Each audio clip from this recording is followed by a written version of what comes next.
Hello friends, मेरे channel में आपका स्वागत है और मैं हूँ आपकी रश्मि। तो ये कहानी एक रियल घटना है और ये हमारी रीवा की ही है और मेरी खुद की एक ख़ास दोस्त है, मेरी फ्रेंड है बचपन की। उसकी कहानी, उसके मतलब घर की कहानी है। तो उनके यहाँ क्या था कि 3 लोग थे। उनके पापा पहले ही ख़त्म हो चुके थे और एक भाई था और मेरी एक सहेली और उसकी मम्मी और उसकी एक बड़ी बहन थी जो शादीशुदा है। तो क्या हुआ कि बहन दुकान चलाती थी, भाई घर पे ही रहता था। तो अचानक एक दिन क्या हुआ कि सुबह से वो उठ नहीं रहा था। शाम को दोपहर में भी आया तो उसकी माँ ने देखा कि वो उठ नहीं रहा है, कुछ बात नहीं कर रहा है, तो सुबह से कुछ खाया पिया नहीं। तो उसने उसे हिला के देखा तो वो बेहोश था।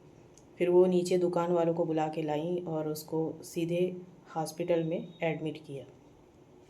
तो पता चला कि उसका बीपी मतलब बीपी बढ़ा हुआ है और उसका कुछ ब्रेन हैमरेज हो गया।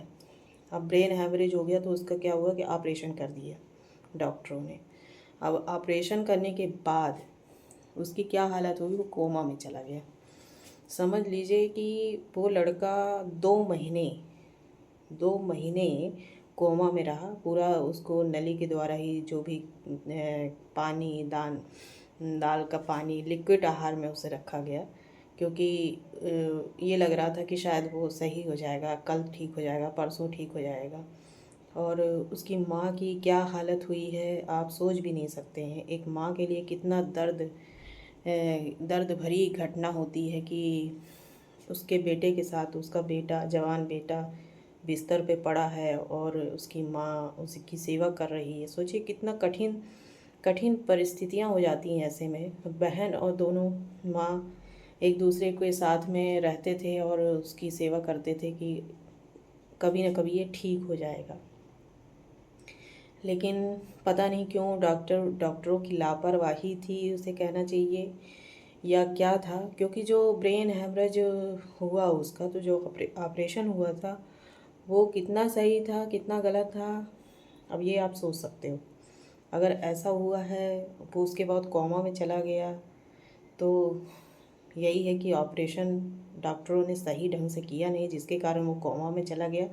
और उसके बाद वो मेरे पास फ़ोन आया उसका, सहेली का, कि भैया अब नहीं रहा। तो मैं एकदम से शॉर्ट हो गई कि ऐसा तो हम लोग ने सोचा ही नहीं था कि ऐसा कुछ हो जाएगा। मुझे लगा कि सभी लोग, मुझे बस नहीं, उसकी माँ को भी लगा कि एक बार मेरा बच्चा ठीक हो जाए, घर आ जाए, फिर मैं उसके आराम से सेवा कर लूँगी, सब कर लूँगी। इस एज में जैसे मेरी मम्मी की एज है वैसे ही उसकी भी, उनकी मम्मी की भी एज है।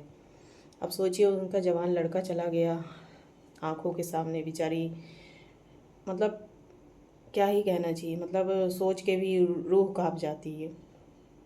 और उनकी मम्मी के ऊपर मुझे बहुत दया आती है सच में। मेरी मम्मी और वो दोनों आपस में मिलते जुलते, हम लोग भी आपस फैमिली एक दूसरे के घर आती जाती है और हम लोग एक दूसरे के सहारा ही बनते हैं, है ना।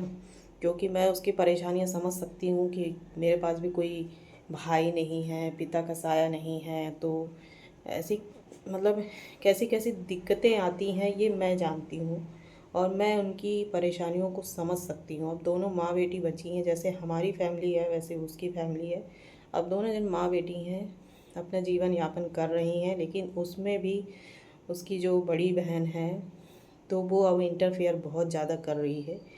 वो चाहती है कि जो उसकी कुछ दुकानें, 1-2 दुकानें हैं, तो वो चाहती है कि उसे दुकानें मिल जाए, है ना। तो मैं यही सोचती हूँ कि कैसे कैसे बहन होती हैं यार, मतलब अपनी बहन का बुरा सोचती हैं, अपनी माँ का बुरा सोच रही है। और घर है उनका मार्केट के पास ही, मार्केट में ही घर, मेन मार्केट में घर है उनका, और मेन मार्केट में ही दुकान है, अच्छी दुकान, ठीक ठाक चलती, किराए से उन्होंने दे रखा है। तो उसका जो किराया आता है उससे उनका जीवन यापन चल रहा है। और जो मेरी फ्रेंड है उसकी शादी नहीं हुई है ना, उसके भाई की भी शादी नहीं हुई थी और इसी वजह से कोई भाभी नहीं है उसकी, वो अकेले ही है। तो उस हिसाब से तो उसकी बहन को ये सोचना चाहिए कि मेरी बहन जो अकेले रहती है तो उसका जीवन यापन कैसे गुजरेगा। तो उसे वो छोड़ देना चाहिए। भाई तुम शादीशुदा हो, तुम्हारा हस्बैंड है, तुम्हारी फैमिली है, तुम्हारा घर है, बच्चे हैं, सब कुछ है, तुम सेटलमेंट हो अपनी ज़िंदगी में, लेकिन वो सेटलमेंट नहीं है। तो आप सोचिए कि उसके साथ कितनी नाइंसाफ़ी हो रही है। और उसके भाई को करीबन 4-5 महीने मुझे लगता है कि हो ही गया होगा। ये कहानी मैं बहुत दिन बाद लेकर आ रही हूँ क्योंकि मैंने सोचा नहीं कि मैं ये कहानी आप लोगों को बताऊंगी। लेकिन ये अभी जो हरीश राणा का जो केस आया, तो मुझे लगा कि ये हरीश राणा की तरह ही एक ऐसा केस है जिसमें वो तो खैर बहुत सालों तक ज़िंदा रहा, बहुत साल उसने 13 साल वो बेड पे रहा, और ये तो करीबन 2 महीने रहा। लेकिन कहानी सेम सेम है हरीश राणा की तरह ही। और अब आप सोचिए कि उसकी माँ को कितनी तकलीफ़ होती है, कितनी आत्मा कचोटती होगी कि मेरा बेटा, जवान बेटा मेरा चला गया। और मेरे बच्चे जो हैं तो आपस में लड़ रहे हैं मेरी आंखों के सामने। जिस दिन वो नहीं रहेंगी तो पता नहीं क्या होगा। तो यही है कि दुनिया में बहुत तकलीफ़ें भरी हुई हैं, बहुत सारे दर्द हैं।